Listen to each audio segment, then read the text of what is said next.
Well, one of the things I always look for, I always am looking for new ideas for planes. And somebody beat me to the punch here, Don Patterson, my good friend. He was looking through a magazine. He said, this is custom planes, and he came across something that's really cool. Now, he sent me this, so when I opened it up, let me show you what happened when I opened it up. This is one of the things we hit on. Now, Don's planning out doing a cardinal wing and tail plane with a very original looking fuselage. This is his plan, anyway.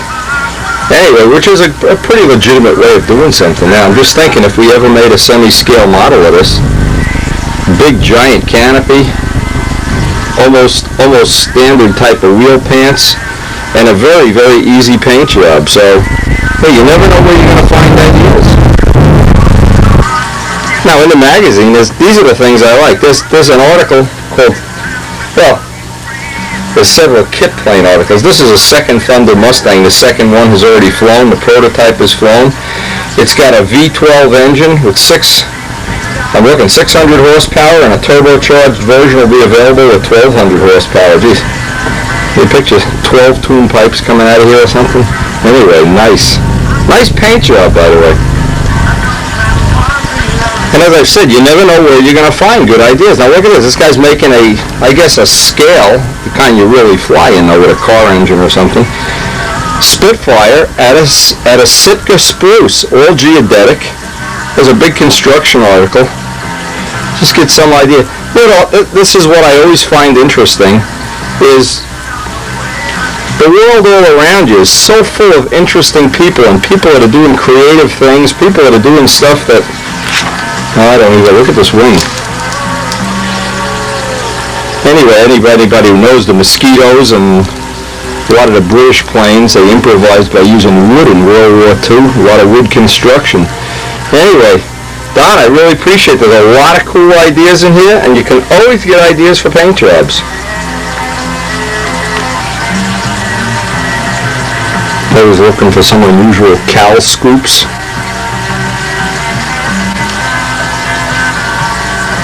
Almost looks like Rich Shacklebone's paint job. Maybe this is where he got his paint job from. It's just another source of information, ideas. Always good to have it. Story here about a guy that put a Porsche engine in one of these high-wing planes.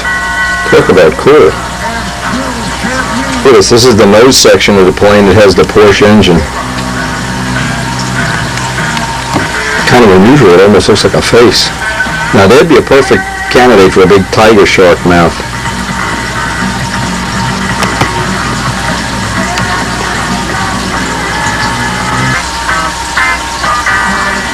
Kind of a big rollage nose section. Some nice paint ideas here. This is an exceptional magazine. I'll put the address on here for anybody that's really interested in this, subscribing to it. A lot of cool ideas. A lot of things that would appeal to a modelers for ideas.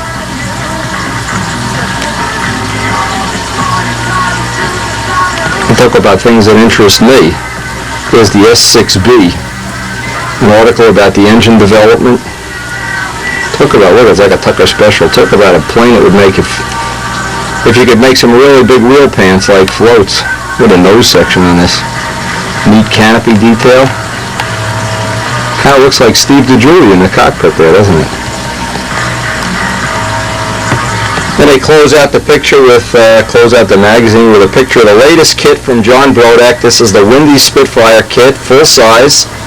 It's all cardboard.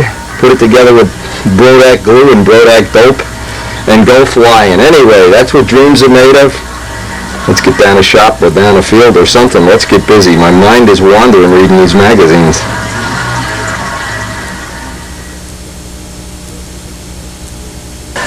Anyway, here's the information.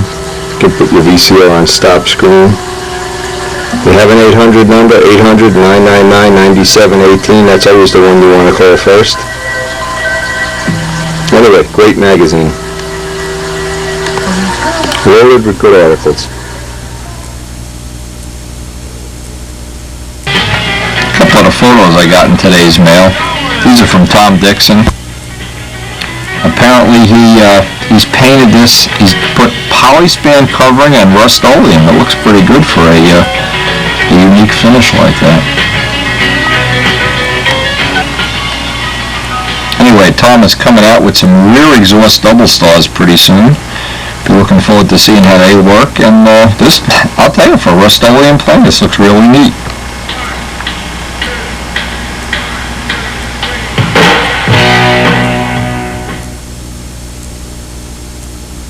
Now it's starting to look like it may be a blowout day, but Joe gave me a call early and said, let's go down, let's see if we can get a flight on this new Spitfire. So, well, I did. I got the brand new motor from George. Now I have two of these 60s. And what I'm going to try to do, even if it's not a good flying day, I'll try to get the motor broken in. But there's a message that I wanted to try to get across. Is one of the reasons I seem to get a lot done for somebody. One of the comments I always hear is, where do you get all this time? How do you know? Well, because I don't waste time. Now, a lot of people on a day like today, when it looks like it may be raining, and I've kept track of this, roughly half of the time that you leave the house and it's raining, by the time you get to the field, it's flyable.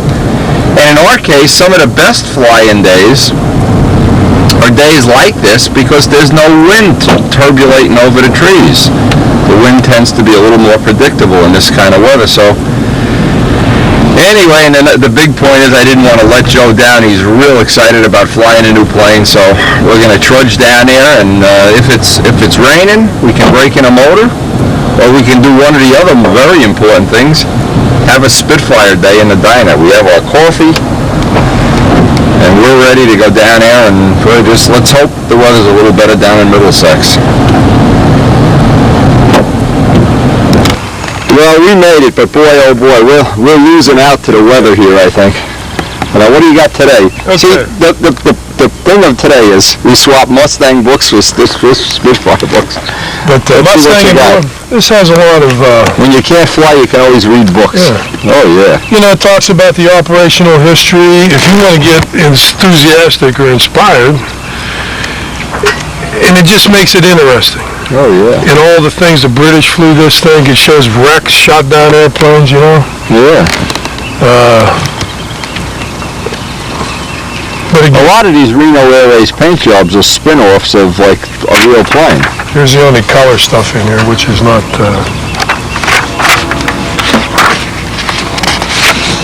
not too good, but it doesn't have to be. Some of your first. Yeah. This is a dated book, but you know, there's your prototype. You got another Mustang book there? Yeah, this is. Oh. Palco and Banjo. Yeah. Do we want girls, liquor, or parties, or flight of Mustangs? But they're two famous flyers. Yeah. John Godfrey and Don Gentili.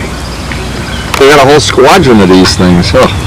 Now, Banjak said he's doing something cool. He won't tell me, though, on the phone. Maybe it's that 300 color paint job. See, I didn't even know that Boeing... Look. The prototype. Yeah.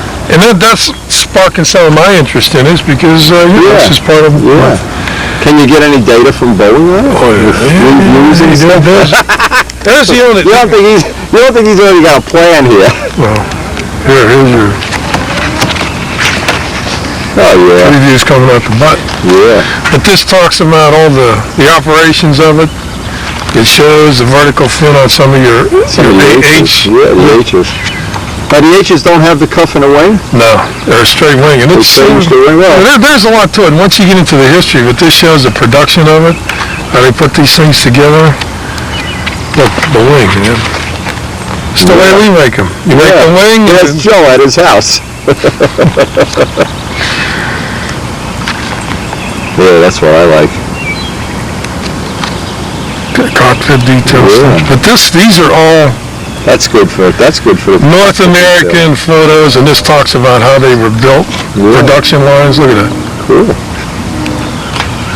They built this thing in components, like the tail section, wing section, front fuse. There's their factory layout floor plan. How they, it's amazing. That's interesting. Yeah, that's interesting. So I want you to take some time and read this. Look at the way you get some ideas even on construction. Yeah. That's how they built the elevators. Look at the way they built the wings. Look at the way they built the wings. Look at the way they built the tail. Look at the way they built the You know. Look how they laid out the hydraulics in full scale. That's cool. I've never seen that before. Train their people how to do it. Now look, Banjock, make sure you don't hook the throttle cable to the flaps. All right, I can feel this. See, that's what yeah, this is nice. Mm-hmm. That's what you need if you really want to do a nice model. You need some of this inspiration. And Banjock, I hope you get it. You've got 2 months to get ready for Brodax and the He should be Nats. buffing right now. He should be out here suffering. Yeah. Now look, I just got from Don Patterson, I just got a book, and this is featured in the book, the Thunder Mustang. Look at this, and here's Joe's downloading this stuff off the internet too. And it's a 2/3 scale. Yeah. It's got this. It's got a 600 horsepower engine that soon will become a 1200 horsepower. They boost it with a blower. Oh yeah. Oh, it's hard to take. Look at this, 2/3 scale. This is going to be a thing of Reno of the future. They're going to be right. You know, when all the big $1 million airplanes get prohibitive to run, operate, and fly. Yeah. They're going to be building it. It's an all carbon fiber airplane, and they're going to be racing it. And it doesn't have to carry bombs or fly 2,000 miles, so it can be smaller. All right, Banjock, you're still looking for paint jobs. Here you go. That's actually a really nice paint job. It's like a Sprague paint job. Absolutely. It just looks like the guy is 7 feet tall. The guy's bigger than the rudder here. Doesn't the rudder look too small? 2/3 scale. And if you want to download this in color yourself, here's the thundermustang.com/who knows what knows who. Anyway, I'll leave that on the screen. You can pick it up. Well, you came prepared today. We're never going to get to fly. That's a modern. Yeah, that's like a modern P-50. Look at that. No, that's that Thunder. Yeah, I mean, that's Thunder Mustang. In the new ones, you know, they have all this Really cool. It's cool to make a model of a model of a Thunder Mustang. And then here's something to look.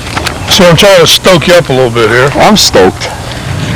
But there's some good color shots. Hey, in this magazine, they compare the Thunderbolt, the P-51. Yeah, all good model projects. There's Japanese Tony. What you read about it wasn't a very good airplane, but you know. No, that has nothing to do with it. We're not going to go fight anybody with these things. But oh yeah, Banjock, eat your heart out. And these are Korean versions, really. Gotta have a shark mouth, Dan.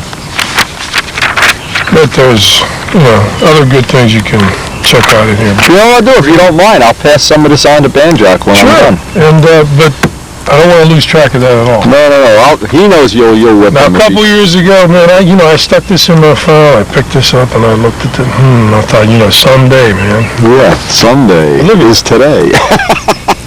Oh yeah. Nookie Bookie. I don't think Carol will go for that paint job, Joe. Now we're going to the hood of the car option. You can tell it's a crappy flying day. This is Al Rabe's Mustang plans on the hood of Joe's car, his Sea Fury article. But the thing that's interesting about his Sea Fury is, you look at the length, the speed. Yeah. He used the Tiger 46. The airplane is almost scale. Tiger 60's got here. Right. 60 inches. Oh, that's a human size. Sure. But as you read through this, you'll understand his philosophy and how he was able to make a nearly scale wing plan work. Yeah. And most of it was related to his airfoil shapes and discoveries that he made with these little... Yeah. He mounted little lift jigs on the front of his car, would drive down these highways in Texas at 55 miles an hour and pull strings to see what size flap and what airfoils would make the most lift. And if you study his airfoils, they are not like your traditional PM or Nobler kind of. They're different. There's a reason for it. But this shows some overall dimensions of his Sea Fury. Did you call him up yet? No. Call him up.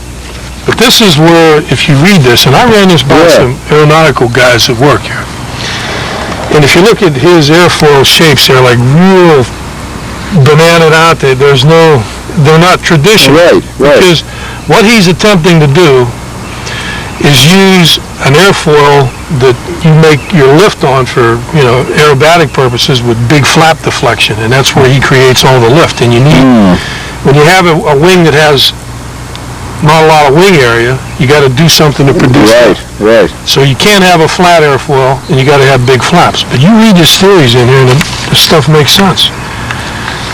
And if he knew how to finish like you finish, he would have had a lighter. And if I knew what he knew, I'd be the world champion. But so this is. Check this out first and understand his approach. Well, we're getting started on next year's project. I can see that the wheels are already spinning away here. And then This is cool. Banjock, pay attention. See that shark mouth banjock? That's what you need to impress the Now, troops. this talks about the evolution of his Mustang. From This is stuff a lot of people don't even know about. And They've lost it. And this is 20... His final Mustang, I think he flew in the 1979 FAI, wherever they were, World Championship. You know what I'll do? I'm going to send him a copy of this video. This is an easy way to try to get him to rekindle some interest. I'll fill you in on some of the things that are going on. Okay. But read this, you got to struggle to get through it because it's a copy of a copy. It's not that That's good. okay. And various Mustangs up to his Mustang 5, and this is the one that was his optimum. He had a bored and stroke Tiger 46. It was bored and stroked out to a 50 size. The engine was mounted, canted. He had a special built muffler that... he had a lot of cool stuff. Everything was internal. You read through and he talks about all the different versions, how they enlarged this, extended that, did these things, thousands of flights, all lightweight and built up components. Yeah, I like that. Here's an example of what he did to get better cooling on his motors. He took these stock Tiger cases and MIG welded extra cooling area fins on them, got a machine, developed this little small tube exhaust, mounted the engine, camped it so that the muffler was totally buried inside the nose of the airplane. What he was doing was looking for horsepower, and now we have the advantage today. Yeah, now with the modern motors, forget about it. If you go the other way, you have too much power. Okay, now here's this is what you got to try to understand, appreciate his airfoil designs. Now what I did, this is his Mustang 4 and 5. This is the one that he had the most success with. So you can see his head is camped. Right. Almost looks like the shark mouth biting the motor. I enlarged this. Okay. And this will give you an idea of, see the kind of banana-shaped airfoil? Yeah. And I'd never do, that kind of flap hinge line arrangement, but at any rate, big flaps all the way from, full span. But this doesn't comprehend the crank in the wing, and I know how to solve that problem, but... We have a guy that works at Boeing that's what he does for a living, so... Yeah. And I know he works cheap, so...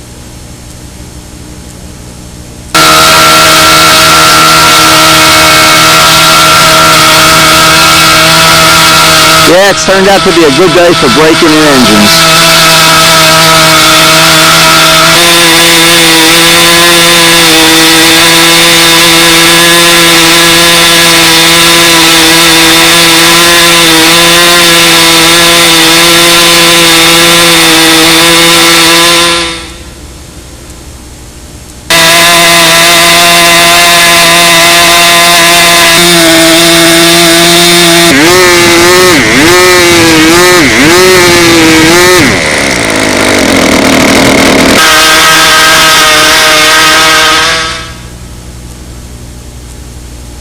Well, we got the Jett run-in. Now we have two run-in Jetts, 60s.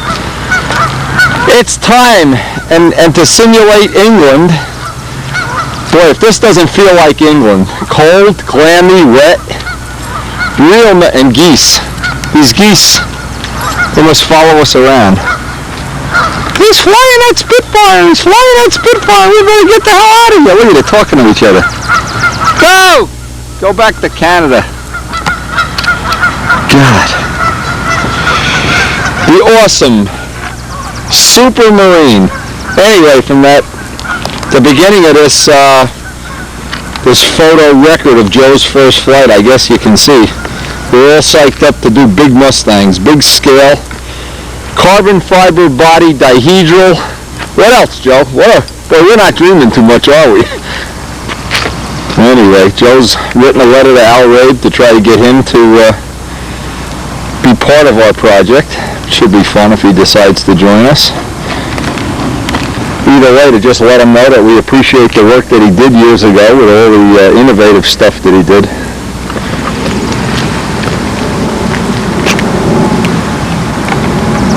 And And boy, if there ever was a time that semi-scale is alive and well, it is now. Anyway, this is the first official flight. It's kind of lumpy and bumpy, and it looks like it's raining, and it looks like it's going to rain some more. We've waited out breaking in engines to see if we could get a dry time, and I hope this is it. 2 years in the making, the incredible got a Randy Smith 61 in here. George Eno Pilot.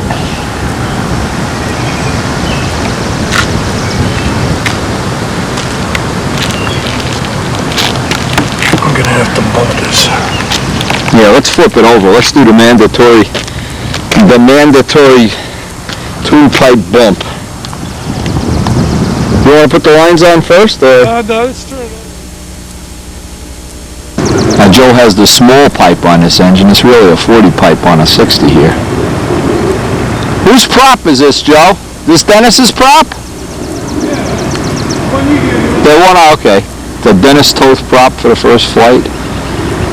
Obviously we just want to have a safe flight. Try to see if we can get the wing level, get some reasonable idea of if the motor's going to run well, how it's going to run, if it needs to be up-pitched, down-pitched, whatever. 2 years in the making, this Silk Torpedo, that's really cool. And we're already dreaming about Mustangs. Oh, dihedral and everything. Carbon fuselages. Carbon bodies. Stick with us and you'll be there with us every step of the way. It's coming. Well, you know, again, Joe, I think what was it, 3 years ago, we were in a diner and you had this idea, let's make Spitfires, let's make them. I give you full credit, it worked. Now, if you could do the same thing with Mustangs, even better. If not, you can always make Cardinals. Hey, still nothing wrong with Mr. Ross either. Still got it covered. Yeah. Always good to have a few Cardinals around. Can't wait to see the Julius Mosquito. Man, we can get some stuff going. Those guys have a new flying field down there yet? Or? Nothing over. They're still flying in that lot, I guess they have. They just backed it up and I can look at it. Yeah. Sir? I'm gonna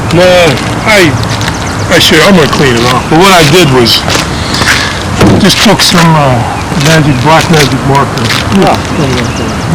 Okay, now I'm gonna try to tack this to 10.5. Between 10 and 10.5 start with. If anything, let it go, right in the middle.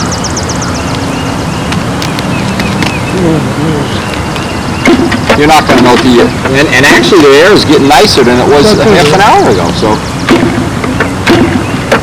I can't believe it. On the way down here I was thinking, half of the time you do it on a day like today, you're sorry you came, and the other half you say, I missed a good day.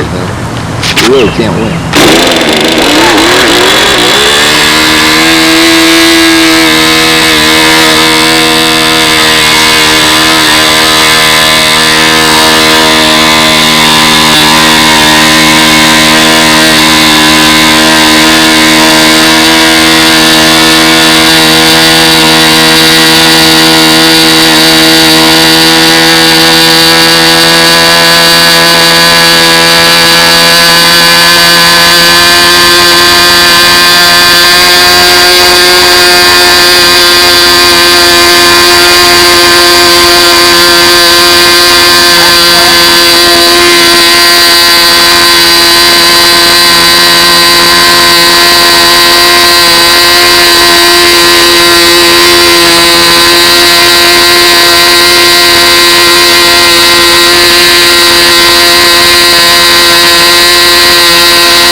I always like to record the first flight of any plane. Some of the information we want to get, of course, is a rough idea if this prop is pitched correctly, if the wing is level. Looks pretty close from here, but you never really can tell.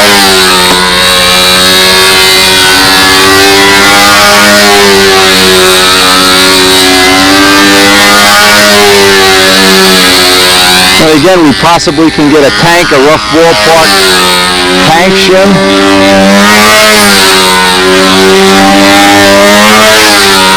Dennis totes. This is a prop I gave Joe last week, one of the ones Dennis made up.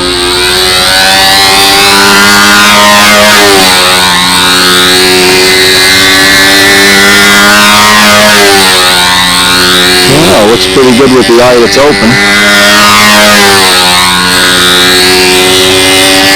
Now actually I laugh, but half of the thing that to me is significant about modeling is the inspirational stuff you do with your friends, like Joe and I get together in a diner and have coffee and sit down here in the pouring rain and stuff.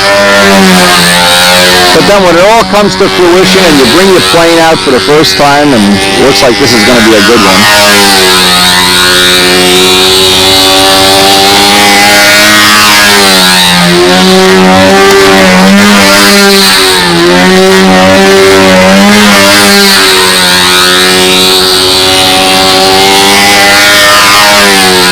Joe's problem always is, in my estimation, that he's very strong and he tends to over-control the plane.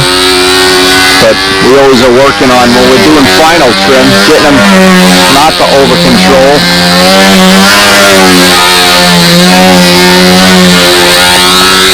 Certainly doesn't look like it's out of whack wing-wise. Speed looks close to what you would want for a first flight. And it looks like we may even sneak in between the raindrops here and get some flying. Now what would have happened? Let's just, the thing I always try to convey to people, what happened if today I decide I'll stay in bed? It's a beautiful day. Now we're 1 week behind because we don't get to fly together until next Saturday. Well, that's a problem. But if you're ahead now for all purposes, at least if this needs some trim adjustment, at least you're ahead by 1 week instead of behind. Always more fun to be ahead too.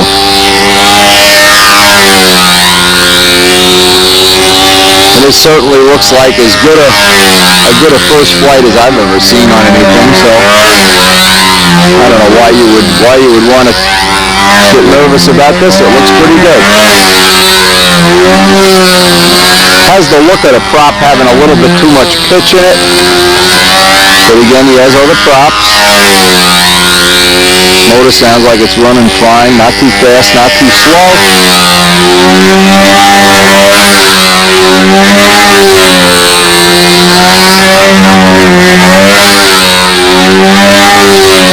And it does look pretty in the air. Now there's no sun today, because it's been raining, but I can tell you on a sunny day, this is going to look great in the air. It really does look like a Spitfire too. Now imagine if there never was any video, nice top on the elevator. If there never was any video, if you didn't have video, how could you share this with people?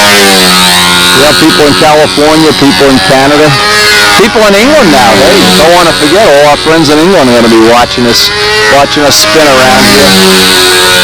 Fly it out, Joe!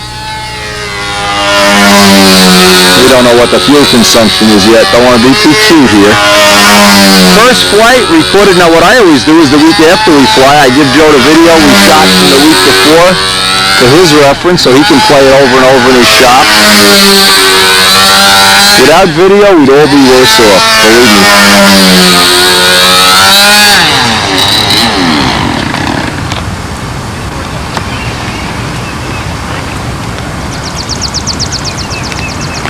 Look pretty close to me from about here. Looks a little tail heavy. Tail heavy? Yeah, because it's got that real lightweight prop on it, sure. You got a 3-blade or something heavier? Yeah, I'll go get it. Alright. No, the wing looked pretty level. Good. Speed looks real close. Whatever the prop pitch is in that. That's 4.5. Leave it there. That looked real good. Alright, now if the footage that you see after this is not that good, it's because Adam Musco's shooting it. Now after we get it started, go downwind so we get one. My feeling is, and I'll know more after I fly it, that it's probably a little tail heavy, which is, you know, you expect that. You don't have any nose weight in there, I know that. And if you put a heavier prop, that might do it. You could, how much adjustment you have in that road rudder? Almost none, okay. It looks solid up the top of the hourglass, though. It didn't look like it was getting wimpy anywhere. But try to get dead downwind if you can. This way you can see. You'll have one flight one way and one flight the other way. You know, you'll see, well, we'll know after this flight. And it was turning a little tighter inside, outside? Outside, tighter out than in. Okay. All right, we'll know after this flight.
I guess you get a free car wash here, Joe.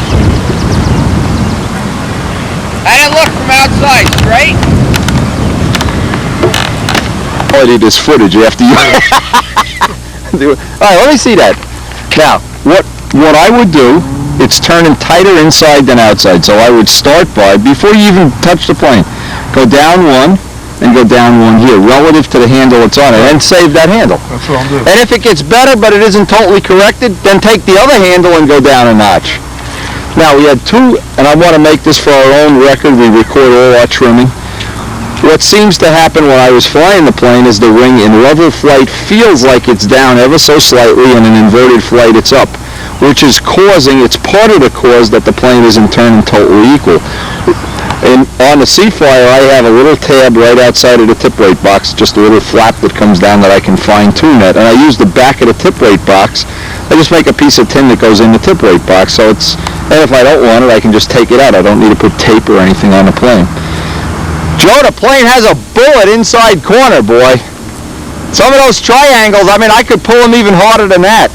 This plane is going to have an exceptional corner. The motor run was very soft. We're on the rich side of the run. So what happens is the brake is very soft, not very pronounced. That can change by de-pitching the prop a little bit. And we'll certainly do this in future days. Today we just want to fly. De-pitch the prop. He was running at 10.5, 10.6. Run it a little bit harder, maybe 10.7, 10.8 with a little less pitch. That'll tend to do two things. It'll let the motor brake harder. I didn't notice the time either. Is it running out of fuel? It ran out of fuel on your flight. But it could be that we're just running the motor point blank too rich here. Anyway, a real good starting point. We have two usable flights. I mean, this is nickels and dimes away from being a well-trimmed plane.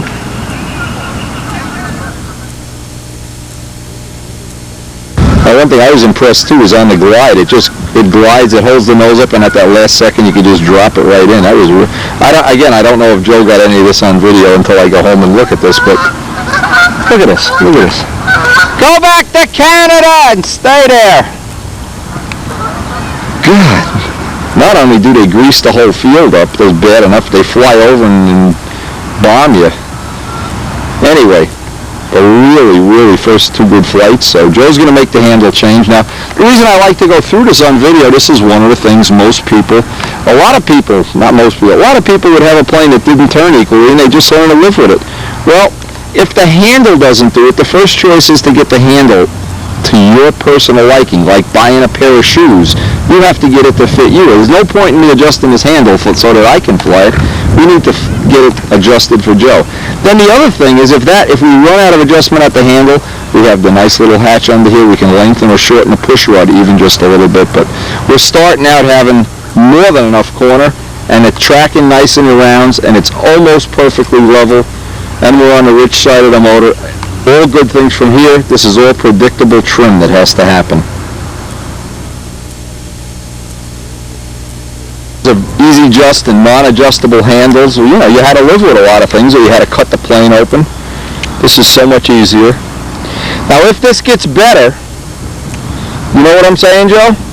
And you're happy with it, then take the other handle and go down 2 notches until you're happy with it. Because you were hitting it a lot harder than I hit it. I mean, I haven't flown. And I'm a pussycat. I'm handed anyway. Yeah, you're an old Pittsburgh Steeler, I know. The other point is you always want to have at least 2 handles and be able to flip-flop back and forth making these changes. So if you go too far, you can just go back to the original handle.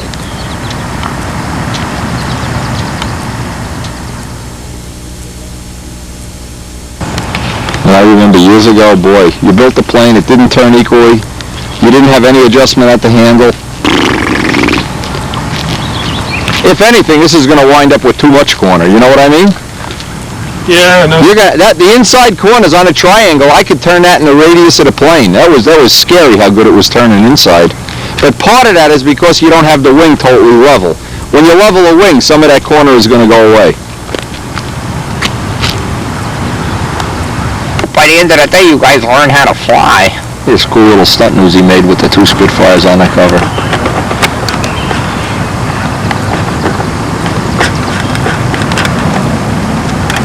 You got it.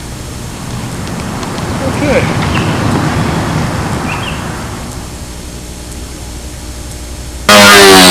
again, what we're looking for and what I experienced at the handle was that it was up. I don't know if you can see it. You can feel it at the handle. But it's all things that have a predictable cure. See, the motor isn't making a hard break here either. Now, a lot of times you over-trim the plane to compensate for the fact that you're not getting that hard motor brake. I like to have it, it's my personal choice, I like to have that hard motor brake. I don't like it to stay in the four-cycle part any longer than it has to. There we go, now it's coming on a little bit better. But again, this is all fine-tuning. You certainly could go right now and fly the plane.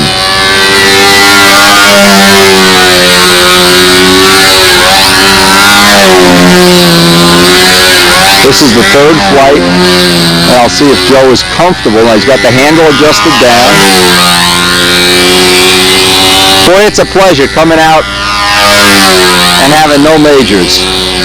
So if you only knew how many times I had majors, and I mean things that you take the plane inverted and you say, oh God, am I in trouble now? Or whatever. This looks like it's going to be a very pleasant trim experience. I try to share it with the people because we all have new planes to fly and we all have anxiety as to whether they're going to fly well, or pretty soon we could start, once he gets comfortable with the current, start looking at it. It looks like the motor is braking a little harder on outsides than insides. That, of course, is a tank shim adjustment. But how these little adjustments, it's very predictable. And if you can get some idea for your own next new plane, no matter what that may be, I'm sure you'll be well ahead of the game.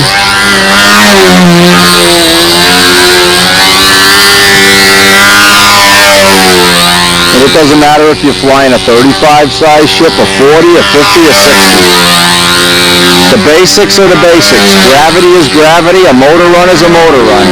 And anytime you think gravity's going to go away just because you're flying, or you're not going to need any kind of a motor run, you're just going to run the motor, it's not going to happen. You can just wait. You got a long wait at the bus stop. All of these things are very predictable. Nice.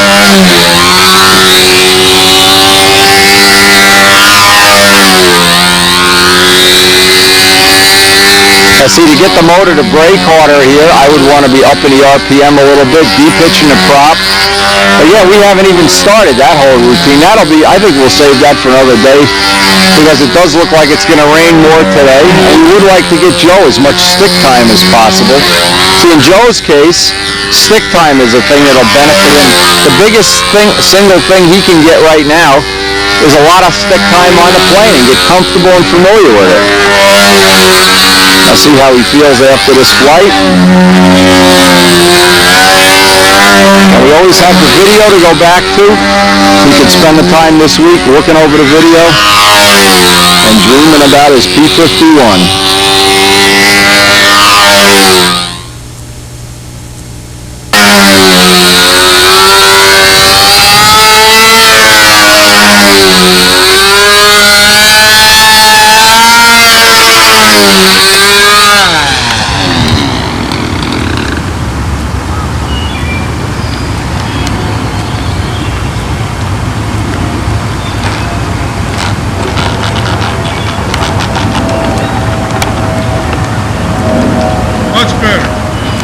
Okay, now did you feel that's equal now, or you? Yeah, it's equal. It's close. Okay. But what I got to do is not be so heavy on the head. Boy, it's got a nice top on the hourglass too. Oh, it pops. It pops. I like that. Now with 5 flights on the plane, and all of the big things hopefully, well under control. Joe's very meticulous. He makes notes of what he's going to do. Another choice, and we're just thinking about choices you would have here. If the plane flies with the wing high inverted, which this one seems to do on a very small scale, choices you would have, you could use a bigger, heavier pipe, bigger wheels, longer landing gear, just as some of the things that would tend to make it better. And I think ultimately, at least if it was my plane, I was trimming to my conditions, I'd want to be having at least 2 handles so I could really fine-tune that right at the last minute and never lose the original adjustment, so I would know what it felt like the old way, what it felt like the new way. Again, but you have to fine-tune a plane for your own. It's like shoes. It's the only way I can describe it that makes sense.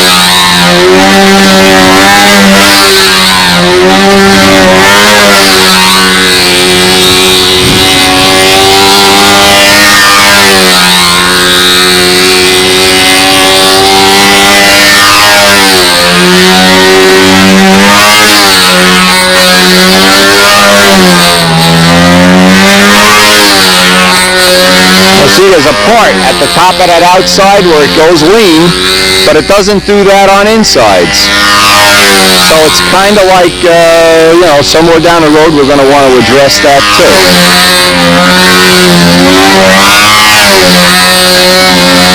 So it's basically the same thing on outsides.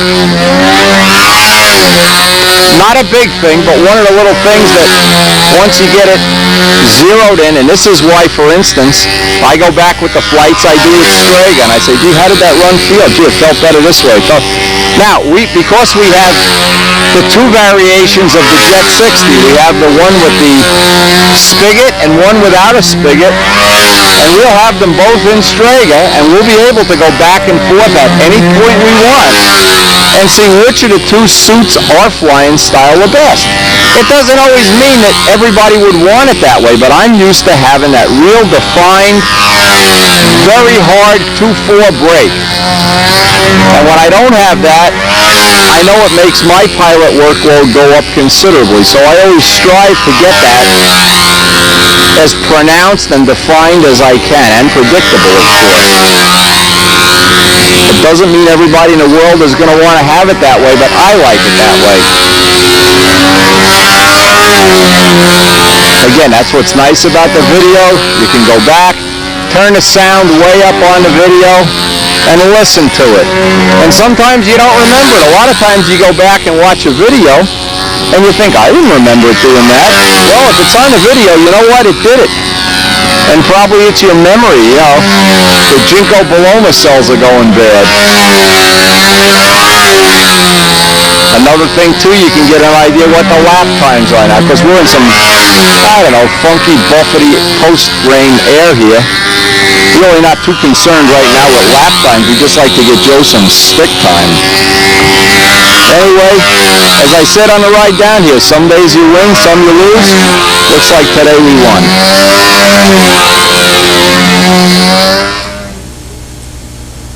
A good idea. You can see how Joe marks his line reels. And needless to say, I would never put a set of lines on anything but a big line reel. But to mark each one, have the handles marked which plane they're ready to use.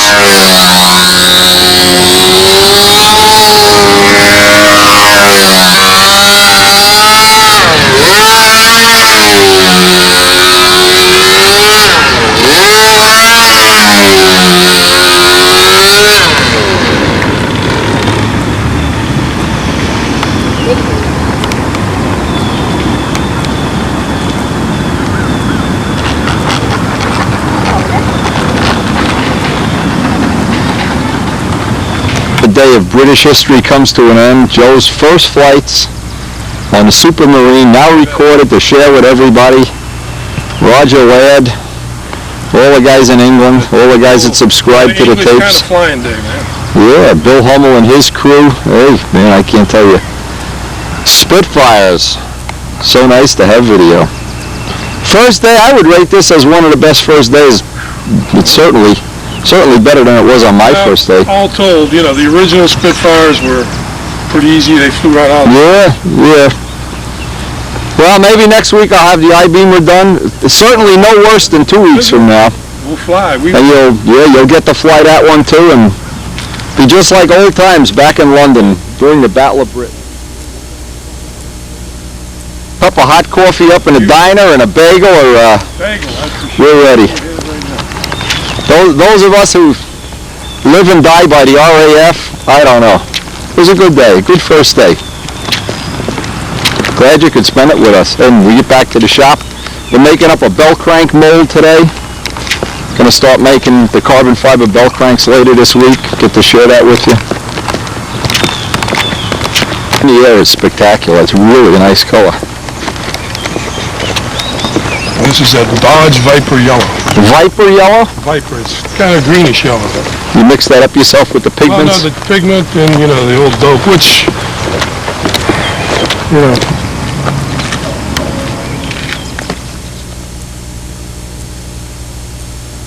I get home, the yard's flooded, and Karen's bought another 50 plants. Oh my God, are we going to be busy tomorrow? Tomorrow's Mother's Day, we're going to be doing our planting, so no modeling for the next, who knows when, day or two.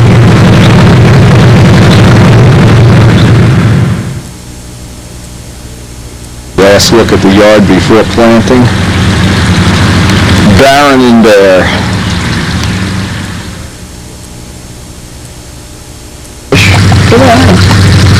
Come on, it's time. It's time to eat.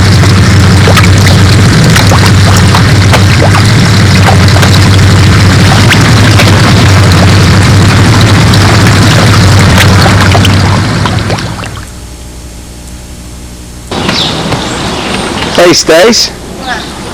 I heard that the Civil War they outlawed slavery. Didn't you know that?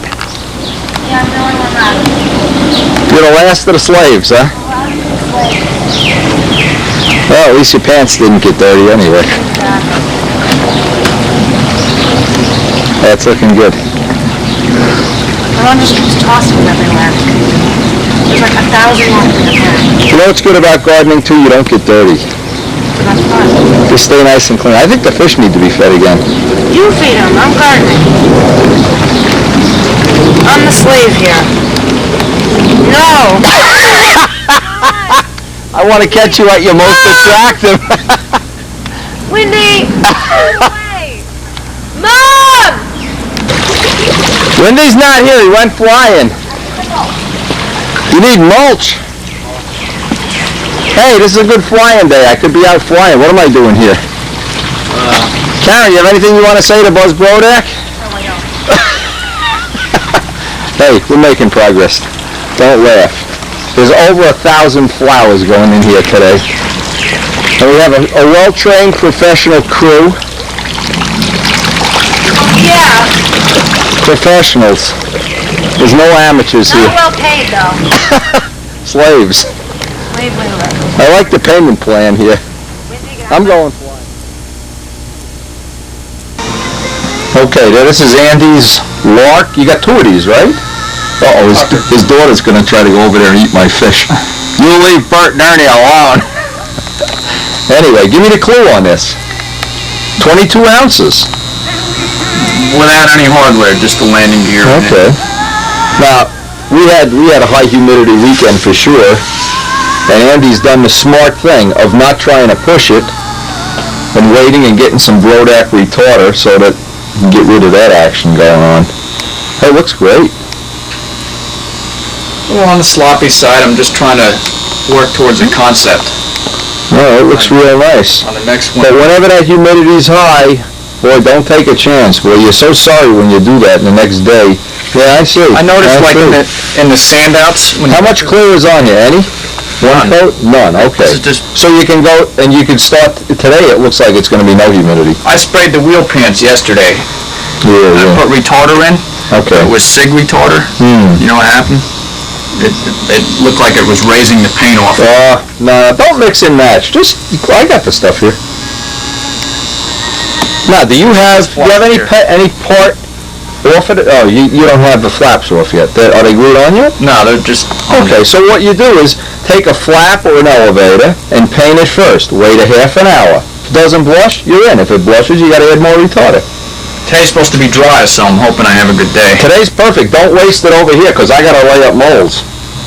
I'm making up a bell crank mold over here. A nice carbon fiber bell crank mold. Try to finish this stuff up. Anyway, yeah, that's looking good. How old's your daughter? She is almost 3. 3? You got her sanding yet? You should have her buffing planes already. You know what she does? There's a sandbox that she says I have a lot.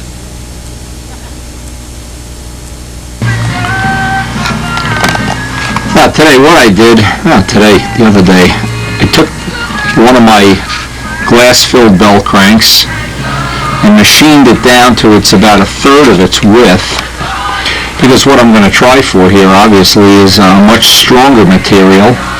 This is the base plate of a mold, and what I did, and this is significant, I used Brodak primer to fill in all little defects and put a nice polished finish on it. Now, the reason I wanted a polished finish, obviously, so it looks nice, number one, and so it demolds a lot easier also.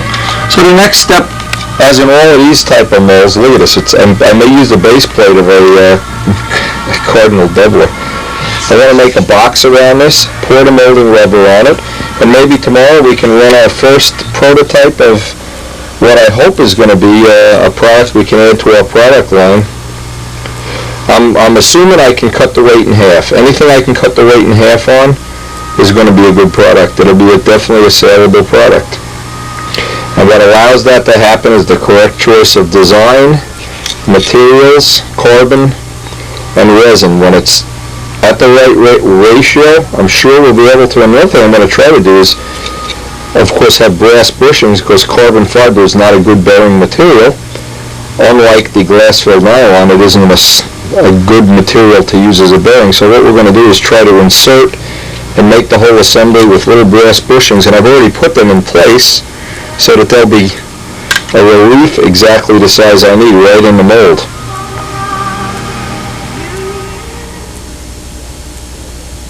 That's all I need is a dam. This is just going to be a test product. Look at a little house anyway, look at that. I'll fill this with the molding rubber, put this aside. And the major job today is I want to get George's number 2 engine into Strager if I possibly can. So I'll pour this up and get that project started. Okay, as soon as the bubbles come up off of this, I'll put this aside to dry. And hopefully tomorrow or the next day we'll be able to lay up a prototype of our carbon fiber bell crank. To know that we're still being able to use this is the original smooth-on mold, and how nice the parts come out of this. They're still coming out nice. It's amazing. This is the best molding rubber that I've used so far. Still get a real nice part out of that. Still using the release agent, the smooth-on release agent.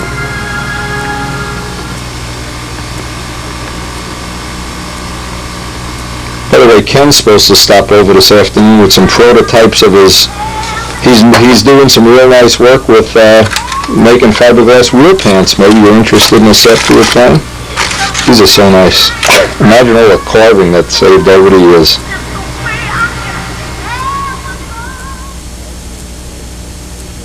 We're also going to add today another new spinner. We got a bunch of these from Randy today. 1 3/4 diameter aero spinners. We'll make up a very similar thing, and within a couple hours we'll have a mold made up. That gives us 7 different backplates we can mold spinner backplates for. Is one of the fastest growing things that I've ever seen is people who want these spinner backplates. They're just that's an unbelievable thing. I'm shocked at how many people buy these things.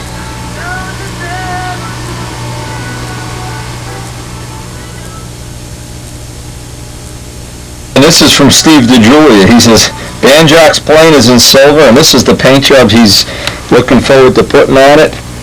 Dan, you be able to knock that out in one afternoon. No problem. Danny, I'm telling you something. You ought to go for a psychiatric exam this afternoon instead of starting your paintwork. The mouth is cool though. We got the teeth in to last. Anyway, because Joe and I are already anticipating doing Mustangs, I'm already starting to save information, and I'll put this in your folders. From Steve DeJulia. Thanks a lot, Steve. Cool little item that Steve sent along. He said he's got some wider spatulas. He just did the glassing on his Mosquito Twin, but these are nice for laying down. Obviously, I need a job I can try these on. Scooping down epoxy. I have to find out the address. He didn't leave an address. He said John Connolly, or John Connors, or whatever his name is. John, we don't have any respect for you. He blames John Connors. He calls him the scrounge man. Anyway, this is a nice little find. These look like these are going to work good. And John, my apologies. These definitely are going to be used at some future time. A picture in the mail today, too, from Dave Eiskins, who's revived. He's going to be the, I guess, the CD or the assistant CD at Flushing, and there will be a Flushing contest this year. A tentative date, I think it is infirmed yet, is May 7th, the old Coxsackie date, but this is his new plane. Obviously, looking forward to seeing it out at the field, Dave. Hey. It's a great picture from Joe Ortiz of a very rare snowstorm they had in Arizona. And Joe said, I thought when I left New York I'd never have to shovel snow again. Oh, no. Hey, Joe, it snows everywhere. It's going to snow in Brazil this year. Just because you moved. Let me get the phone. I'm off the phone and I'm looking at this picture for a while. I'm thinking what we ought to do is have a caption, you know those contests where they have you send in a caption for the picture and you win a prize? Oh, Wendy, you had a gun. I didn't know you had a gun. Oh, I'll give you all my money. Anyway, hey, Joe, glad you're shoveling snow. And we're here flying. Hey, the way to live. And here's a picture of Joe with his new ship, too. A little bit better. He's got his shorts on. He's got his skin turning brown. Probably working on a good case of tan here. Picture from his backyard. Joe, but I'll tell you the truth, guy. We really miss you here. We kid around with you and we hope it snows on your head, but hey, we miss you and Peggy, so back to the shop, back to the grind. Time I can add one mold to our little inventory of things. It's one more part that we can make in carbon. And the people that want to get the weight off the front of the plane or just want to have a plane that's lighter, period.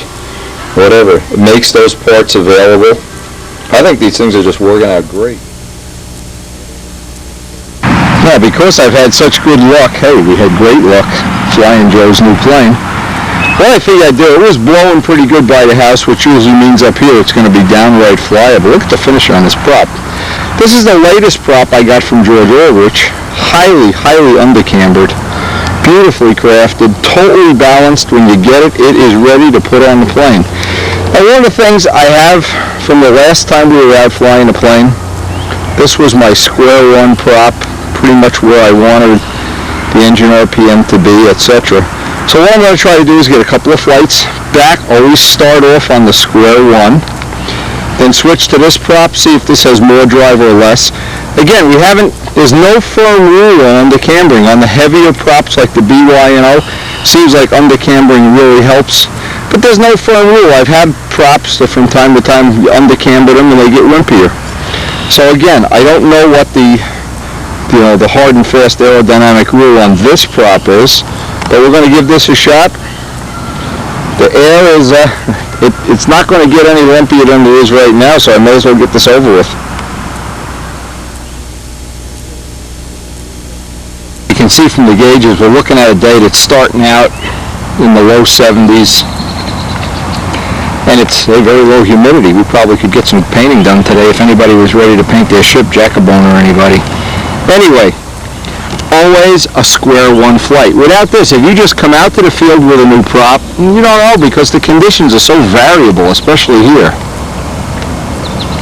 Mention one thing. There's something that's happened to me a million times. I'm sure it's happened to other people. You come out to the field on a day that you want to test a prop, let's say, or some trim change you've just made to the plane. And what happens is because the air is exceptionally good, you take a flight, and oh my God, this is the prop for me, this is the trim adjustment for me. And you get this delusional, whatever you want to call it, feedback.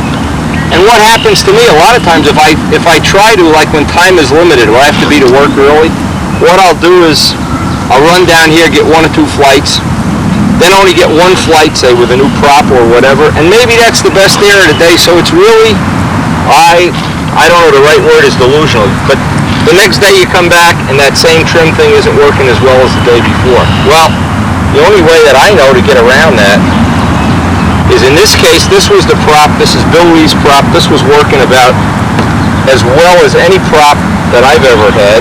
including George's. They all seem to work they all look like they're very close in the things that really matter, the pitch out at the tip, things like that. The difference is George's props are highly undercambered, and again, we don't have a firm a rule here, especially at this field. Before I would make a final decision on which is the prop of choice, I want to have a whole day of flying when the air is dead, a whole day of flying when it's kind of like today, lumpy and bumpy. I don't like to make that decision.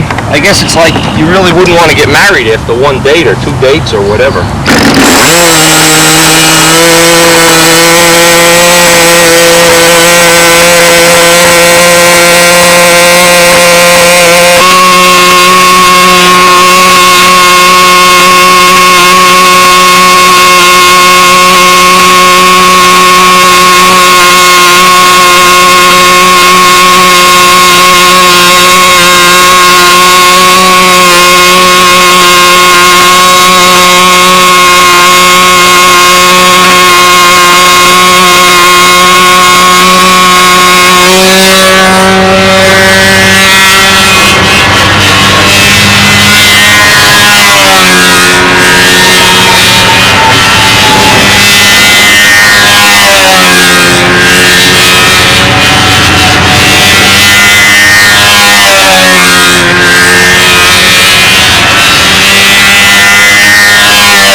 square one flight. First thing, notice where the engine is set. I didn't re-needle the engine. It's set from where it was the day before, so it gives you an idea of how broad the needle range is on this motor. This is, I guess, is good and under the conditions. And keep in mind, watch me. Don't watch the plane sometime and see how much backpedaling I have to do under these conditions. Anyway, now I want to switch props. I have a real good idea where that sits, and hopefully get a flight on video with the other props so I can look at them back to back with everything else as close as possible. Just because props look very similar doesn't mean a thing. Because even subtle changes on a prop can be dramatic differences in performance, motor load, thrust, drive, whatever you want to call it. Dramatic. And it's almost, sometimes it's things you can hardly see or measure that make the difference. Now it's always good too to, at least a day like today when you really can't fly any quality stunt patterns, but you lay these one on top of the other, you'll see they are very, very similar. They're almost identical, in fact, except for the undercambering.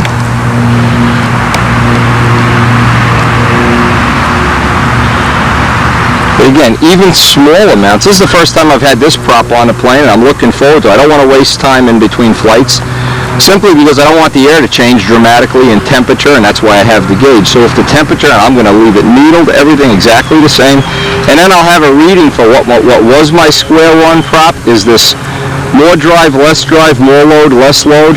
And this is the only real way I know how to do this. I think it's the only real valid way to do it anyway.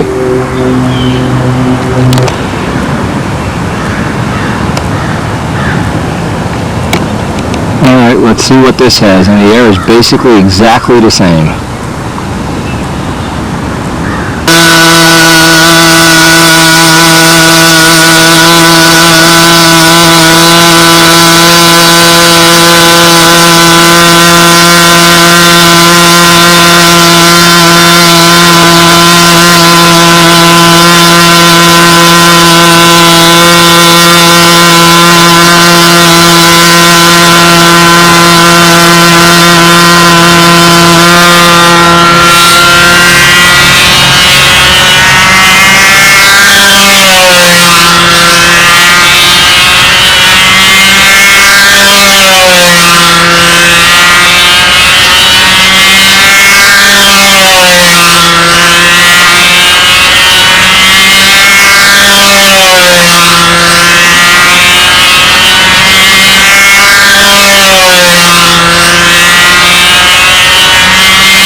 Right away, as soon as I launched the plane, we had gotten a definite increase in lap speed. And remember, what I did, I didn't touch the needle. I wanted to see, based on my square one flight.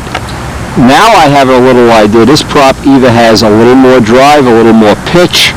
It's definitely got more bite than the Bill Reed prop. So what I want to do now is back out on the needle and try it again. It could be that this prop needs to just run at a lower RPM. We'll give that a try. Notice another very significant thing from the last two flights, if you look at them back to back. What has happened, and I'm assuming it's picked up on the video even though I haven't looked at it yet, is part of the motor run, when the prop is overloading like this or the needle is wrong, you don't have much of a motor run. We basically have a very weak or non-existent motor brake. Now, if you were to go out to the field, and I'm assuming some people have already done this, and only run that prop with that needle setting, you would make an assumption, this motor has no motor run. In fact, I had one person already, in the course of doing all this Jett work, tell me, the only thing wrong with a Jett is it doesn't have a motor run. Well, what prop were you using? Have you really made sure that you've got it right? Now, that's the purpose of the video, not only for the subscribers, but for other people that seem to be having a problem, is there'd be no way I could do this with a magazine column or even with phone calls. It'd be impossible. But if I can send them something like this video, and if you don't hear that motor run, when you pick the nose up, if the RPM doesn't go up, if it goes down, you're over the top already. You've got a sag, the prop's overloading, you've got the motor needled wrong, you've got something that needs to be addressed. Now, I'm only hoping, I'll richen up the needle just a bit and give this one more shot. I know we're on the side, from the sound of the motor, I know we're too lean already on the ground. And again, even though the props look very similar, they're much different, great difference.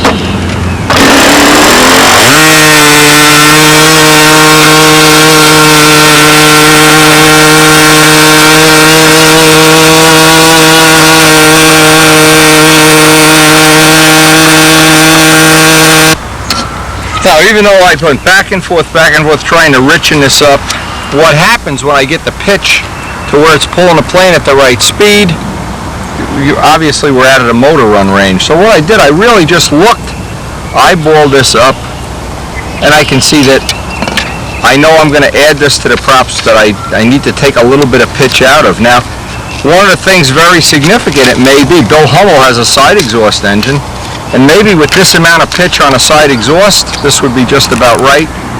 Or if we made other changes to the motor, like a smaller Venturi or less compression. But I want to add this. I need to spend an afternoon or a morning or something doing props.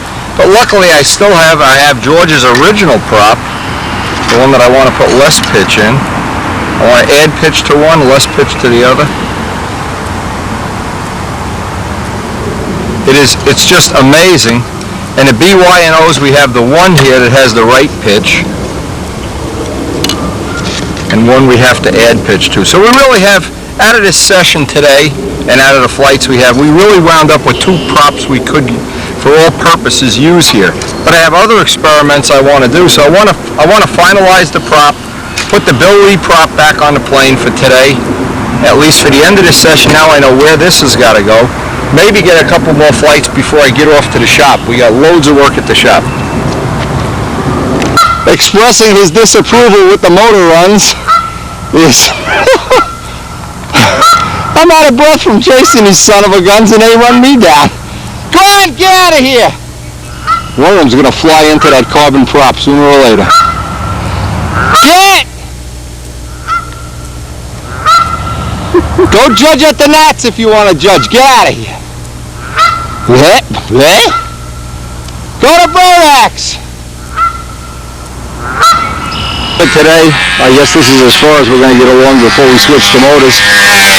But what I want to do, I have the other motor with me right here, in fact. And I want to switch the engines. Let Mike fly this flight out. He's been here helping me do all this work. We ran a couple of glow plug tests because I really only have had the 4C and the Thunderbolt plug in there. And it doesn't seem critical to either one. Both of them seem to work just fine. Basically just have Mike fly the fuel out of the plane here and then hopefully take a little break. I got the pad here and I want to change the engine, put the other engine in the plane, and then I can compare the number 2 engine to this engine.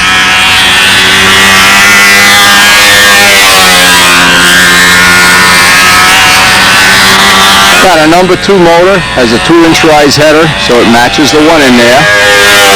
A 228 no spigot Venturi, and I want to try, now this will give me a good relative reading. I can take that motor out, put the whole powertrain right in, 4 screws and a zip tie. This is the motor we broke in at Middlesex the other day, and I want to get some run time on this. And now I can compare the spigot, basically the only 2 differences in the motor, the spigot Venturi and the, whatever you want to call this, true Venturi, flow-through Venturi. This is what I've always wanted to do though, is do it right at the field on the same day, at the same time. So I don't have to deal with different weather for different parts of the test. A couple of things have been real handy for me. For me, having all my tune pipe maintenance stuff except for the props in one box is very handy, because right now if I want to do any maintenance on this, anything that relates to changing, I have all little spare parts, all little couplers and clamps and things that relate to tune pipes in one box. And obviously the advantage of that is if I'm coming to the field, I don't leave things home as often as if I had it in 7 different boxes or in tool boxes, or, and I shouldn't even say this, I have it all over the place, because absolutely true story yesterday, and I am not making this up, I'm telling you, you'll laugh so hard. Jimmy Snyder was over the house and we were looking for the Jett 50 so he's making up a little tool to make gaskets for the exhaust. And I said, oh, I'll give you the Jett 50, that's the same exhaust. I look around, no Jett 50. I look in the truck, I tear the truck apart, I tear the shop apart. I go upstairs, look in the bedroom, I says, oh, I must have left it at the field. Oh, where did I leave it? I couldn't believe I did that. Jimmy went home. It's like 11 o'clock at night, I'm looking down the cellar, and out of the corner of my eye, I look in the Spitfire. It's in the Spitfire.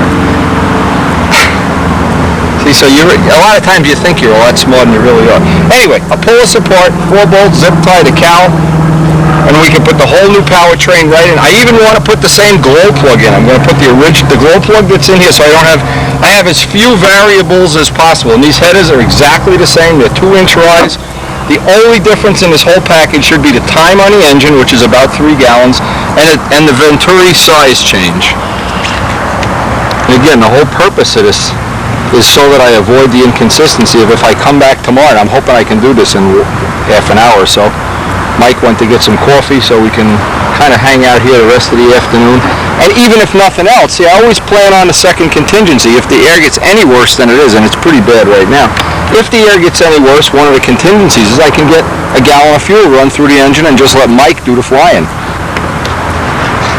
This way it saves me time and energy, and I don't really know what else it saves, but anyway, Mike's a good test pilot.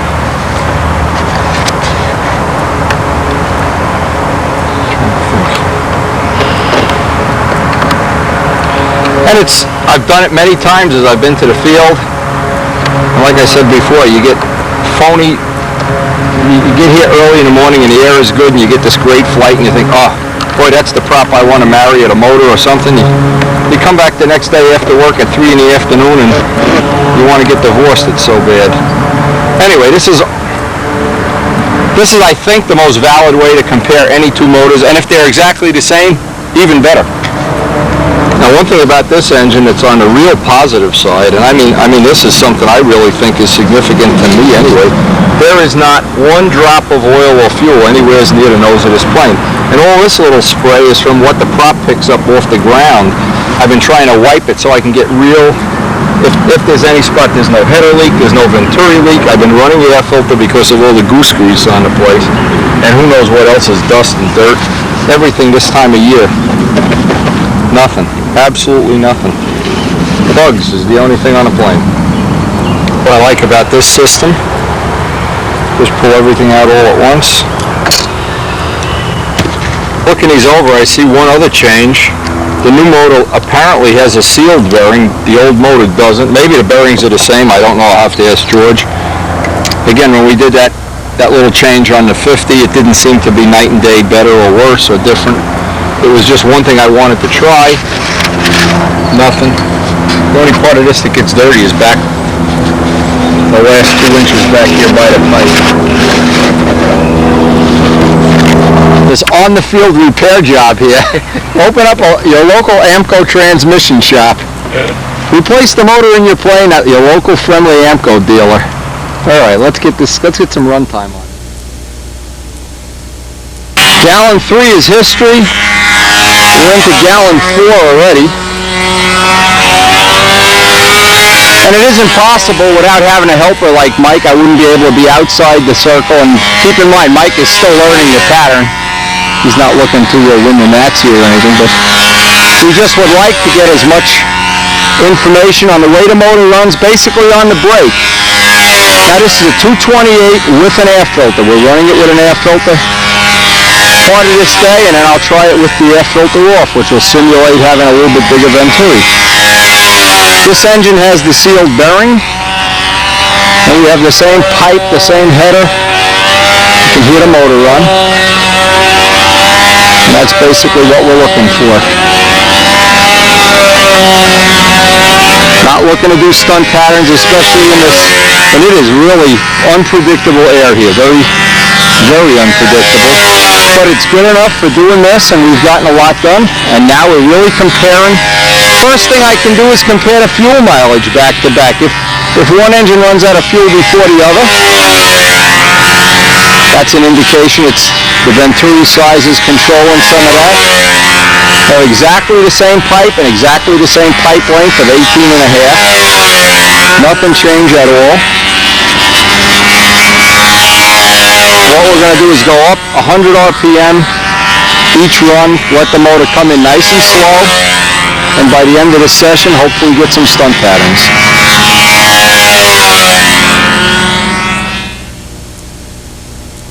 We're going to be ordering up a big supply of Power Master for the whole summer, but one thing I suggest, even if you use Power Master, put 2 squirts of Armor All.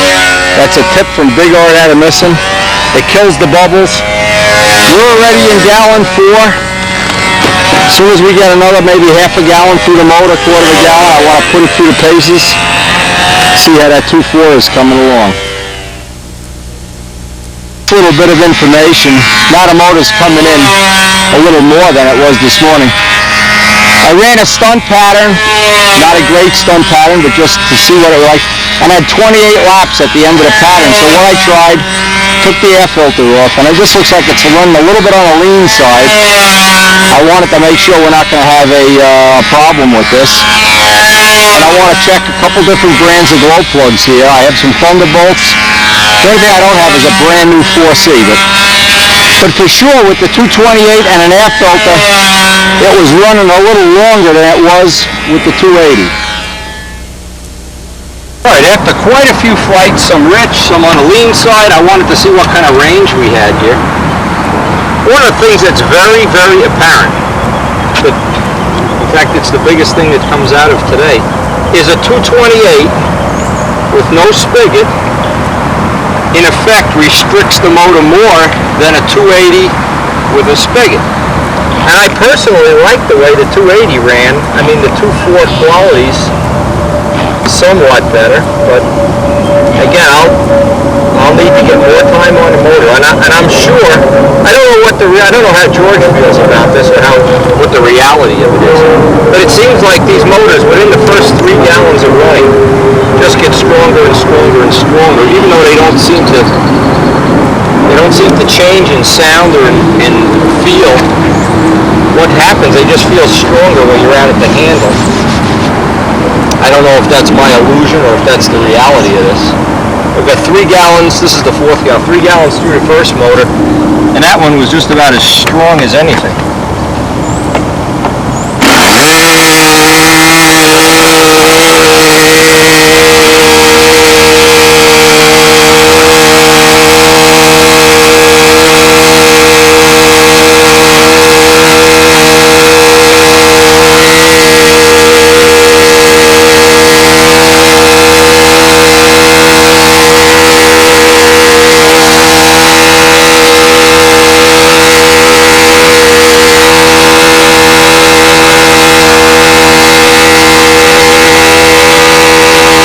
I really didn't want to leave any stone unturned today while I'm working with this new motor.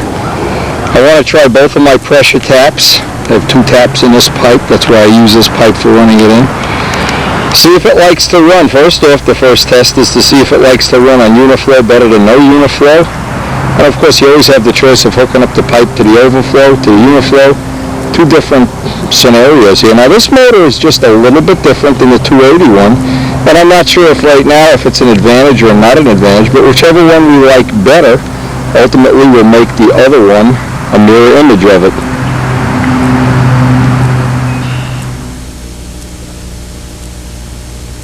Alright, another preliminary thing that's very significant is I've tried running this, I don't know, I guess we're on about the 5th flight, wide open with no air filter, which would equate to be a 228, and it really is a bit on the radical powerful side. Now what happened is when I hooked up the pipe pressure, it really smoothed it out, but what I want to ultimately try, I want to go back to having the air filter on. It definitely ran better with the air filter on than with the air filter off, and I'm not sure why. I know the suction in one of these suction, whatever they call them, true vent 3s, is different than a spigot, but it seems like this engine uses a lot less fuel. It uses about an ounce less, and yet it has a more radical power brake, so I'm not convinced I have the best setup I possibly have with the stuff that's here until I can go back and forth. For sure, if you're going to run a 228 wide open, it's probably going to be happier with the pipe pressure hooked up, more than likely. And I've got it hooked up right to Uniflow as the first choice here. Again, with the green air filter, it's the most restricted. With the black one, it's about half restricted.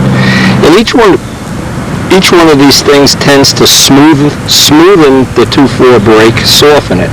And in this case, with the 228 wide open, it was just a bit on the radical side. Not terrible, but this smoothed it out just enough that I feel it's a little more manageable now for this.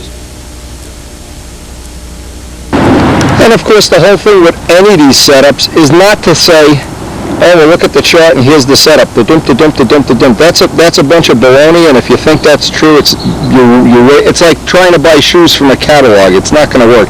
You got to try the shoes on, and what you got to know is if the shoe is a little too big or a little too small. In this case, if I had to make the decision right now, I think the other motor with the 280 had a much cleaner, smoother, more predictable brake. Now the video might confirm that. In the beginning of this test day, the 2.4 brake was very, very radical. It was radical.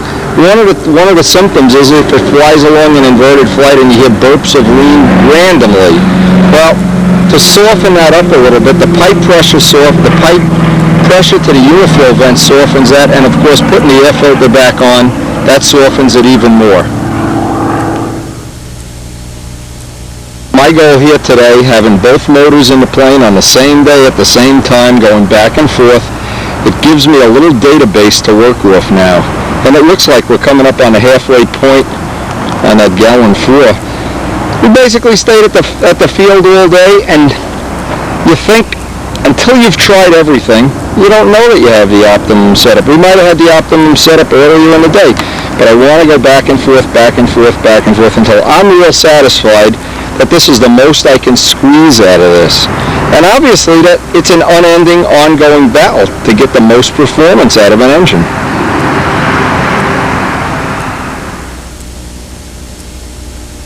Not wasting a day. The wind is swirling through here like little bowling balls and hurricanes and everything. So it's a good day to do a lot of this testing. And I certainly don't have to fly high quality stunt patterns to know if I have a decent motor run.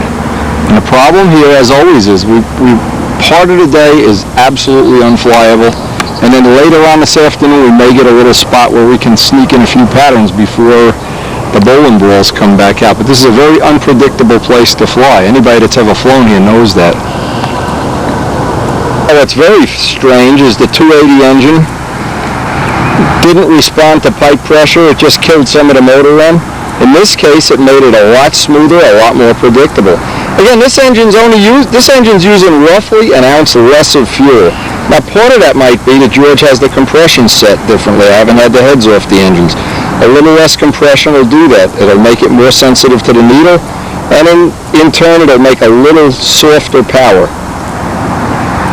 From the videos, you can get a little bit of an idea of how to tune your own ship. Then I've accomplished my purpose. So there's no chance at all that I'm going to be able to tune every plane every time, but I can give you some help, some general directions to go in when things aren't working exactly as you want them. And I hope I've accomplished some of that. It'll be one of the runs so you can do a comparison with air filter on, pipe pressure, 228.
how buffery and unpredictable the air is getting. This is a good time to quit. Quit while we're a little bit ahead here anyway. It was a good development day. Now in today's mail, this is from Bill Rich, and boy, believe me, you can always count on Bill Rich being one of the top competitors at the Nats. Absolutely beautiful Tempest. This, I'm sure, is a Randy Smith kit, even though Bill in his note didn't say it. It's obviously powered by a PA, and I don't know which one, I can't read the writing, but he basically uses all of Randy's products. Spinner. Hey Bill, we got carbon back plates too. Maybe he's even got one on here, who knows. Anyway, pretty. All Brodak dope finish. Bill was very happy the way the Brodak dope worked out. Again, Bill almost won the Nats there in Pasco. Ted nosed them out. Anyway, beautiful plane. Bill, I really like your paint job. This is a beauty. And what's significant is seeing just how many of these planes with Brodak dope that we have pictures of in our album now. It really makes me feel like the time I put into this project, and I'm sure the money and effort that John put into organizing that end of it, really paid off. We really have a good product here. And that's another point too, when you're really competing and spending a lot of time to go to the Nats, say, you don't want to take a hit on appearance points. You don't want to wind up with 10 appearance points and then have to make them up. It's always nicer to start off at least as far up into the pack or at the front of the pack as you possibly can. Bill, that looks like a beauty, and hey, we will see you at the Nats.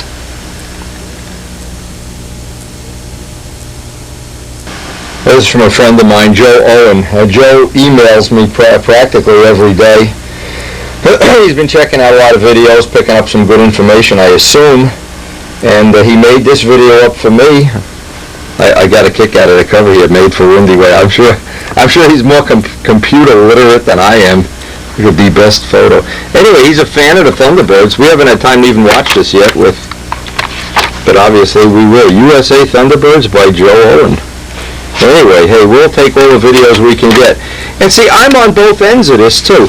Not only am I somebody, and I don't know that there's anybody else in the whole world that loans out as many videos as I do, but it doesn't matter. It's not a contest. But I know a lot of people have loaned things to me, and I really appreciate it. I really, really appreciate it. Anytime I can share my hobby with somebody and they can share it with me, I get the feeling we're both winners. And Joe, we hope you're going to be on board and picking up, oh, well, look at this KC-135. I guess that's him. Oh, listen, Arnowski, buff out this 135 or I'll kick your ass. I don't know, Joe. Anyway, appreciate it. Thanks a whole lot. From Joe Owen. Now, what I always save, one of the last things I save is making a decision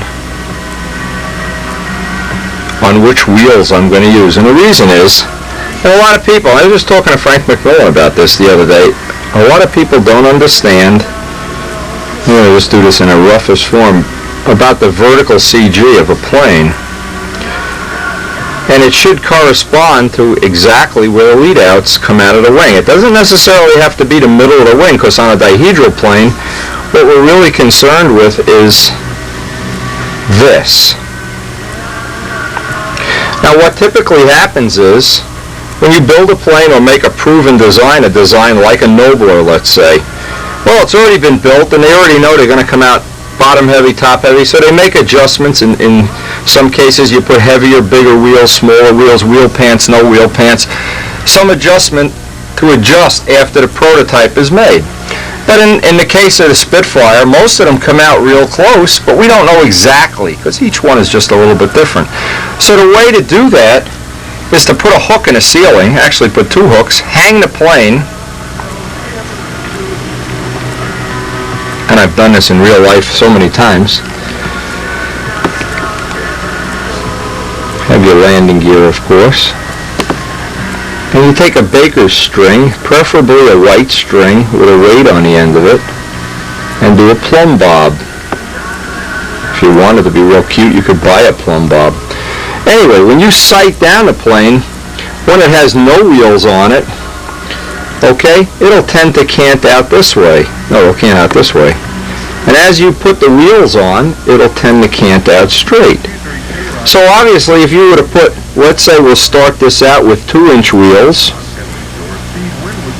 and it still needs a little more weight on the bottom, you could, and you still wanted to use 2-inch wheels, you can make a set of landing gear a little bit longer. That's one way of fine-tuning it. But let's say, for instance, you need the weight on the top. Well, Joe Adamusco had a great way. He put one of these aerodynamic fishing sinkers on one of his Cardinals way up on the rudder tip to get that balanced. Now, the idea of getting it as close as possible, because then it eliminates one of the variables of doing a flap tweak. If you get the balance right, in other words, if that plane is flying dead straight on the lines weight-wise, then any flap tweak you need is just to correct aerodynamics. A lot of times, you'll make a flap tweak to correct the fact that the wheels are either too heavy, too light, or something's wrong. Now, in a case that we just have in the last year, we've developed and made available commercially carbon fiber gear. They're roughly an ounce lighter than the aluminum. Well, you know what? Now, the combination of having ultralight wheels like the Dave Brown wheels, even the electric flight wheels, you can almost make this, in the end, you can almost get 2 ounces off the bottom of the plane.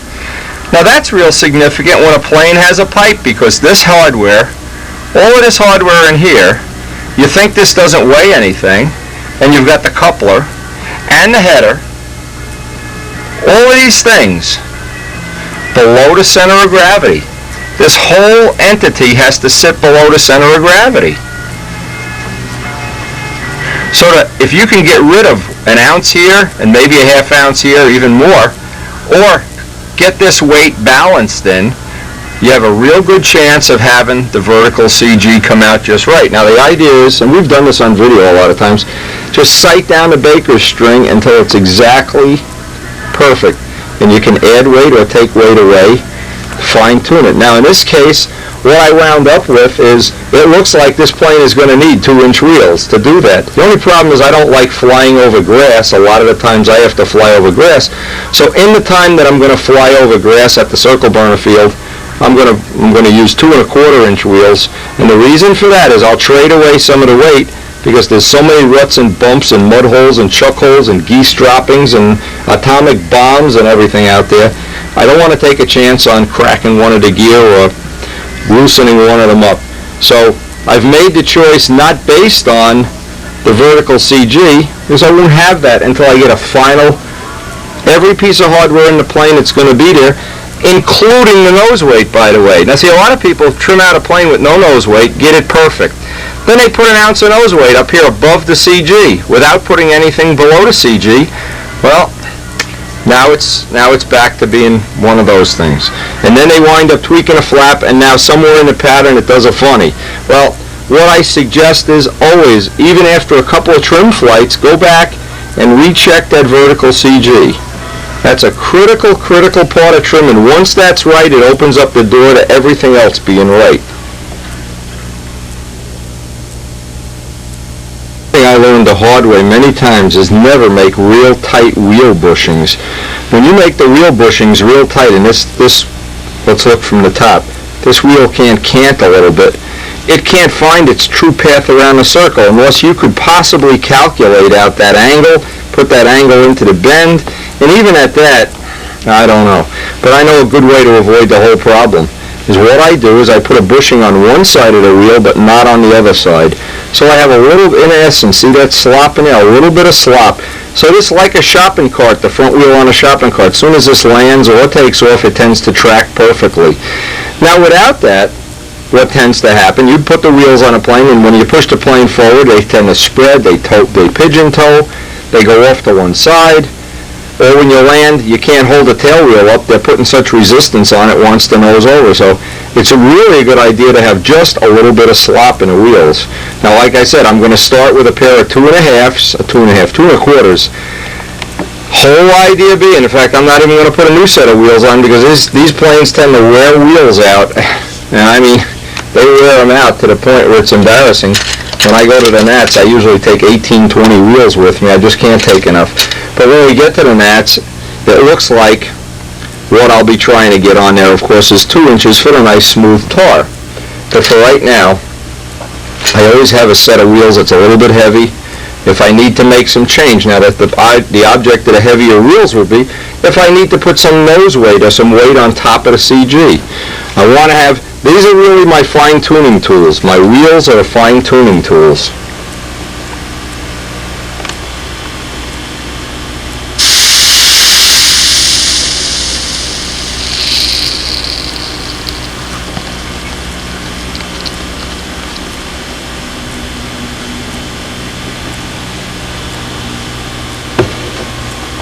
As always, stay bright solder.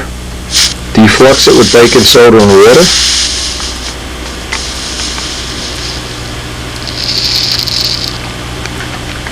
And the one eyelet on one side seems to give exactly the right amount of slop.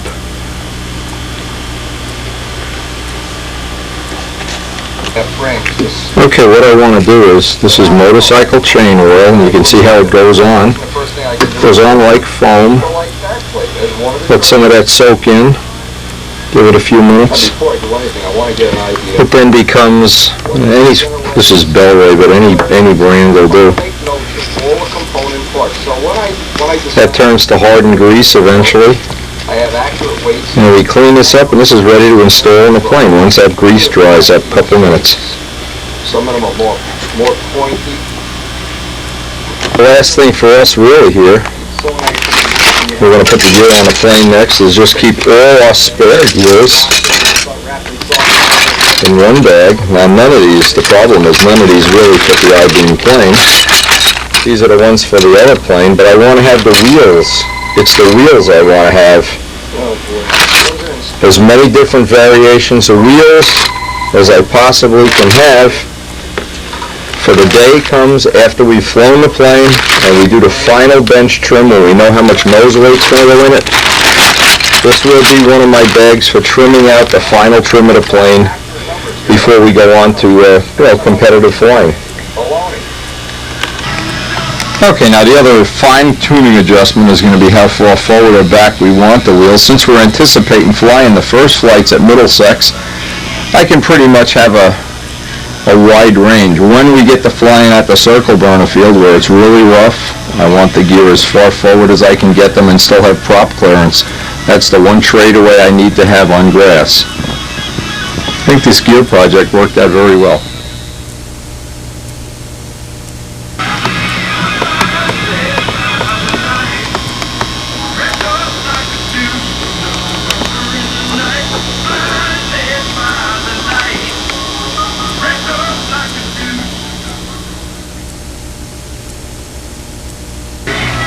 Now we're right almost at the end of this tape, and rather than start the next part of this, which is going to be fitting up the powertrain, the pipe, doing all the final carving on the motor, that I want to make sure, of course, that both motors fit in both planes, both pipes fit in both planes, that I have spares for each component part, spare couplers, headers, whatever, that everything here amounts to be a very easy interchangeable fit. And I also still have the 50. As a third backup source of power here. So with that in mind, one of the last things I wanted to put on this, now I'm still waiting for Elliot, and Elliot, I know you're watching all these videos. Elliot took all of the footage that we had in England and from all the museums, from Duxford, Battle of Britain Museum, everything, and he's converting it over. And it's a time-consuming and expensive process, and from time to time, when we need to fill in the last 2 or 3 minutes of a tape, obviously, that's one of the things I wanted to be able to do, but because I can't do that, I'm going to run by one of the books that I bought while I was in England, and this is an exceptional book that I've pretty much finished reading, and I'm going to pass it on to Joe. And it's about the company in England that totally restores, I shouldn't even say restores, they rebuild Spitfires. And it's an extremely, extremely interesting book. It's one of the things that if you've never seen it, or never, in some cases, if you never even knew that was one of the things they did, it'd be a very interesting thing. I want to run a few pages of that book. We're near the end of the tape, and please, again, share the tapes, share the information. Let's all help each other, and then we get to the field, let's have a lot of fun.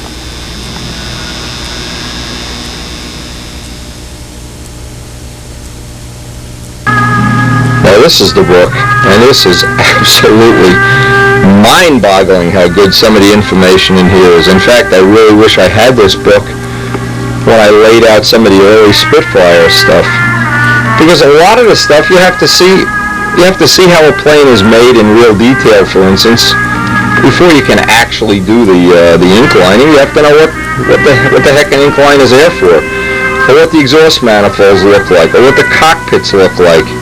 Well, this is one of the books, and again, I have on video. As soon as I get it from Elliot, I'm going to start splicing it into the tapes.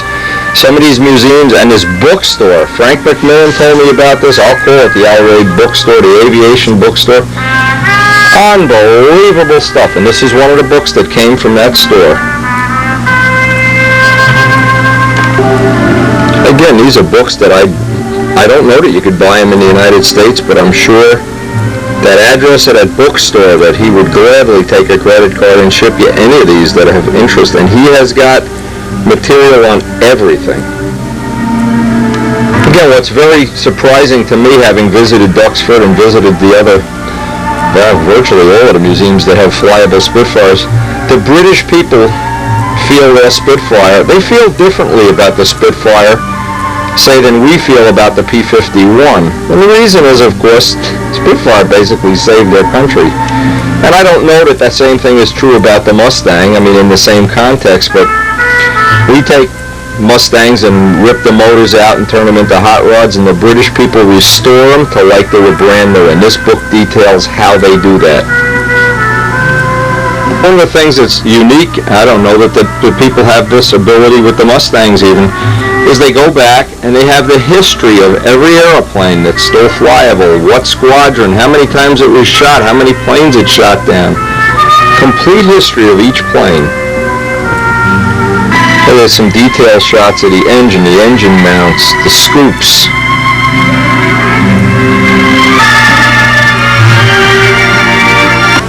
You get an idea of the kind of shop conditions these people work under. Absolutely immaculate. It looks like you could do brain surgery on the floor. It's so interesting to see how a Spitfire actually comes apart. How they didn't make it like we make a model plane, that's for sure. Now, I have footage of when I was actually in the Battle of Britain Museum. This is how far stripped down one of the Spits was, the Griffin, and he let me go over and really probe and take photos and everything. It was really nice. I think I got some really good video of that.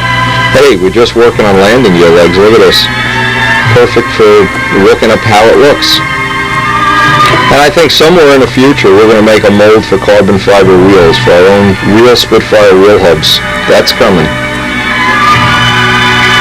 There the hatches open on the wing.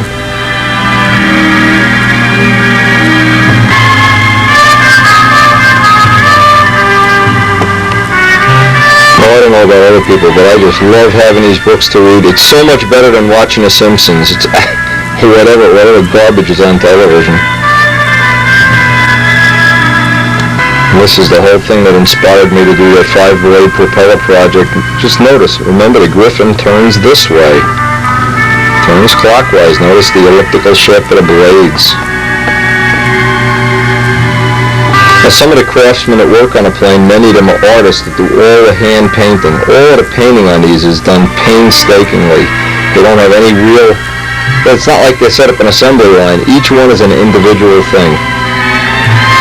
All the hydraulics and electrics in there.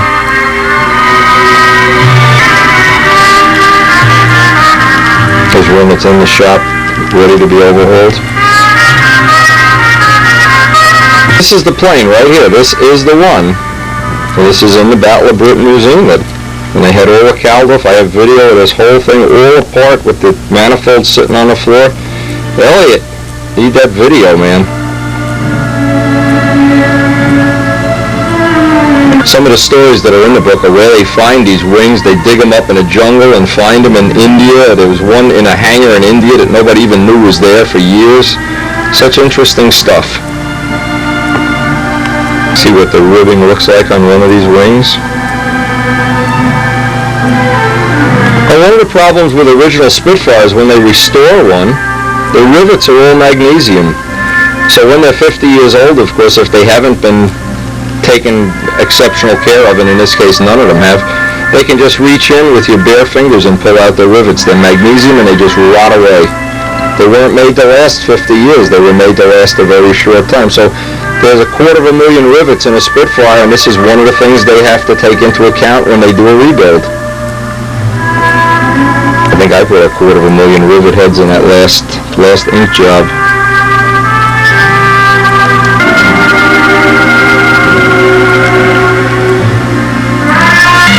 And now that Joe and I are all hot to trot to do a Mustang, we're going to start accumulating Mustang material also, of course. But one thing builds on another, like a building block. Usually all of the things that you learn from one project you can carry forward into the next. So it's kind of cool.